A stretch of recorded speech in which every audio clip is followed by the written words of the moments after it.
Hello guys, so in this video we'll be talking about cannabis. So cannabis as ganja, as um, bhang, we often get to know cannabis and it's one of the most important deliriums. So cannabis active principle is tetrahydrocannabinol, and this is a very important MCQ purpose question. Okay, tetrahydrocannabinol is one of the active principles of active principle of the cannabis. Okay, and these are responsible for all the different effects that we see, okay, in the case of cannabis. So you need to remember it's in alphabet order. Okay, bhang, ganja and hashish.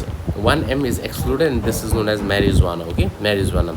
B for bhang, G for ganja and H for hashish. Okay, remember bhang is made up of the leaves and the stems. Okay, ganja it's made up of the flower. Okay, flower, and that flower also flower of a female plant. Remember G for ganja and G for girl. Okay, you need to remember as such.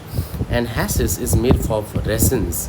Resins are actually excretory products, and we remember these excretory products from which the cannabis are made.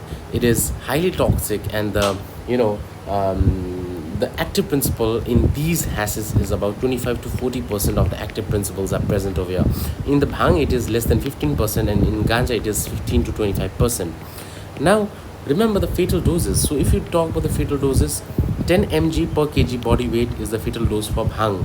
Ganja is 8 mg per kg body weight and 2 mg per kg weight is for hashish. Okay, the effects, actually there's a low dose effect and there's a high dose effect. So what do you mean by high dose effect and a low dose effect?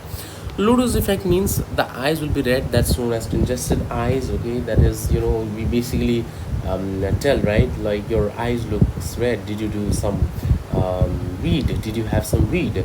So often I hope this won't be difficult work for you to remember. And this is also known as a bloodshot. Okay, bloodshot. So it's okay if you remember this. It's not okay it's if you just remember that the eyes gets red, the muscle gets relaxed, there's talkativeness, the euphoric feeling, and aphrodisiac. So we already learned in the case of dhatura also there's an aphrodisiac component in dhatura.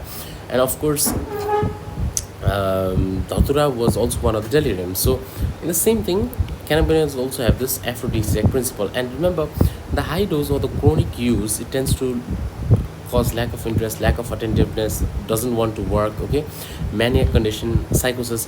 One very important MCQ, that run amok is associated with which of the following deliriums? So you have to write it, that is cannabis. Okay, so why cannabis? Because in run amok what happens is, suppose this is a person who is under high consumption of cannabis, and these person at one point of time they just go out and they just kill, stab these strangers randomly, and at the end of the day again they tend to suicide or they tend to surrender themselves. Okay, so this is actually a phase of depression, run amok, and again depression. Okay, so basically this is about cannabis.